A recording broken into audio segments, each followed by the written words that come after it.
Assalamualaikum warahmatullahi wabarakatuh. Perkenalkan kami dari kelompok 2, kelompok TAPOPS. Di sini kami akan menjelaskan mengenai Modbus TCP. Sebelumnya, perkenalkan nama saya Zahra Yunika Hapsari dan ada rekan saya Tantio Arvito Pratama, lalu ada Siska Triambara, selanjutnya ada Salman Ahmad Al-Farizi, dan yang terakhir ada Nabil Zahran. Kita langsung saja ke materi yang akan dijelaskan oleh Salman. Silakan. Baik, terima kasih Zahra. Sebelumnya mohon izin Bapak, saya tidak bisa on kamera karena masih sedang dalam perjalanan. Mari kita lanjutkan saja. Saya pertama-tama akan menyampaikan lingkup pembahasan yang akan kita bahas pada malam hari ini. Pada bagian ini saya akan menjelaskan lingkup-lingkup dari materi Modbus TCP yang telah kita pelajari. Ada beberapa poin penting yang akan kita bahas satu persatu, yaitu pertama kita mulai dengan pengertian Modbus TCP itu sendiri. Lalu kemudian kita akan membahas port 502, selanjutnya ada struktur data, di mana kita akan melihat bagaimana data dikemas dan ditransmisikan. Kita juga akan membahas function code, berikutnya ada keuntungan dari penggunaan Modbus TCP dibandingkan dengan protokol lain. Tidak lupa kita bahas tentang permintaan atau request data yang kita kirimkan ke server, lalu kita lihat ilustrasi register, dan yang terakhir kita bahas mengenai alamat register. Semua poin ini akan kita kupas untuk membangun pemahaman yang menyeluruh mengenai bagaimana Modbus TCP bekerja dalam sistem industri atau otomasi. Next. Baik, yang pertama masuk ke pengertian Modbus, yaitu protokol komunikasi dari master ke slave atau client server untuk pertukaran data. Untuk Modbus TCP, versi dari protokol Modbus yang berjalan di atas jaringan TCP/IP atau Ethernet. Untuk poin selanjutnya akan dijelaskan oleh Siska Triambara. Silakan. Oke, jadi slide ini akan menjelaskan mengenai port 502. Jadi port 502 ini merupakan port standar yang digunakan dalam komunikasi Modbus TCP. Dan port ini juga sudah diakui atau sudah diterapkan secara resmi oleh IANA atau Internet Assigned Numbers Authority. Jadi penggunaan ini sudah diakui secara global. Jadi semua perangkat industri yang mendukung Modbus TCP akan menggunakan port ini secara default. Dan selanjutnya ada contoh alur komunikasinya. Yang pertama, klien akan meminta data melalui yang ditujukan ke port 502. Kemudian bagian server akan menerima permintaan yang masuk ke port 502. Lalu permintaan tersebut akan diproses oleh server dan kemudian server akan mengirimkan respon ke klien melalui port 502. Jadi komunikasi antara klien dengan server akan melalui port 502. Oke, lanjut. Selanjutnya ada struktur data dalam Modbus TCP. Salah satunya yaitu header, dan header ini memiliki 4 bagian utama. Yang pertama transaction ID, kedua protokol ID, ketiga yang terakhir unit ID. Untuk bagian transaction ID, ini merupakan bagian di mana request dan respon akan dicocokkan. Jadi misal ketika klien mengirimkan request dalam jumlah banyak sekaligus, responnya tidak akan tertukar. Selanjutnya ada protokol ID. Untuk Modbus TCP sendiri biasanya nilainya itu selalu 0. Dan ini akan menandakan bahwa data ini menggunakan Modbus TCP, bukan Modbus yang lain. Bukan protokol yang lain, maaf. Terus bagian ketiga yaitu length. Dalam bagian ini menunjukkan berapa banyak byte data yang mengikuti header ini. Jadi perangkat tuh tahu berapa panjang isi pesan. Selanjutnya ada unit ID. Yang terakhir, bagian ini berguna ketika klien berkomunikasi dengan gateway atau bridge ke perangkat Modbus RTU. Nah, tapi kalau misalnya langsung ke TCP, biasanya nilainya 0 atau 1. Oke. Nah, untuk slide selanjutnya akan dijelaskan oleh saya, Zahra Yunika Hapsari. Struktur data dalam Modbus TCP yang kedua adalah protokol data unit. Nah, protokol data unit ini dibagi menjadi dua, yaitu function code dan data field. Function code sendiri berfungsi untuk menentukan jenis operasi yang akan dilakukan oleh perangkat Modbus. Nah, contoh operasinya ini seperti membaca data, menulis data atau operasi lainnya. Function code ini memiliki struktur dengan ukuran 1 byte dan nilai kodenya itu berupa heksadesimal.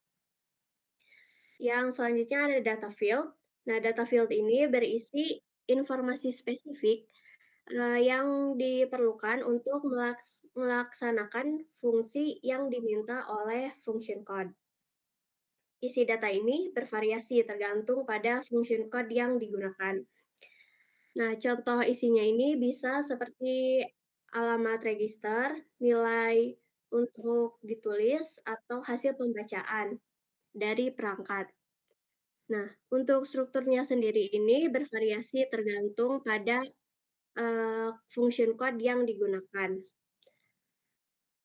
Untuk selanjutnya, di sini ada penjelasan mengenai kode-kode yang ada dalam function code ini. Nah, kode-kode ini yang pertama ada kode 01. Fungsinya ini untuk read coils. Yang kedua ada kode 02, fungsinya untuk read discrete input.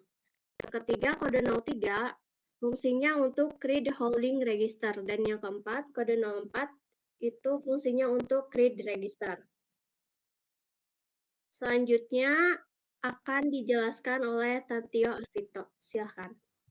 Oke, selanjutnya fungsi kelas selanjutnya ada 05 yang berfungsi untuk write single coil di mana digunakan untuk mengubah kondisi satu buah coil digital on off. Contohnya menyalakan satu relay atau lampu.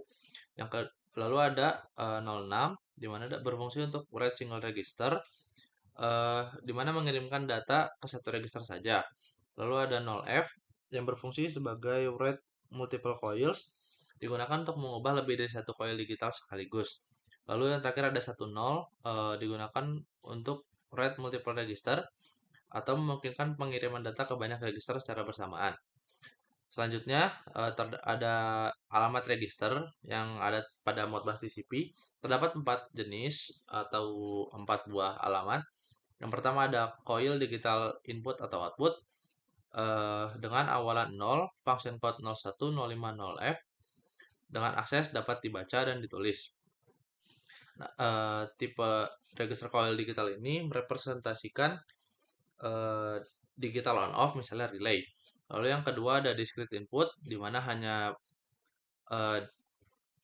digital dengan awalan 1, function code 02 dan akses hanya dapat dibaca.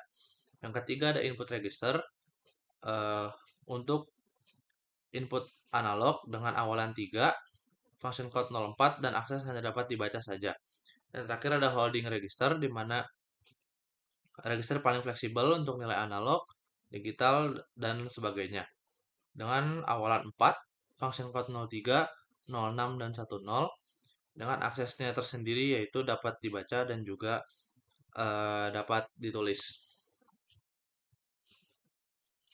Untuk selanjutnya akan dijelaskan oleh Nabil Zahran. Silakan. Baik, di sini ada pada slide selanjutnya di sini ada ilustrasi, contoh ilustrasi untuk permintaan register 4001. Di sini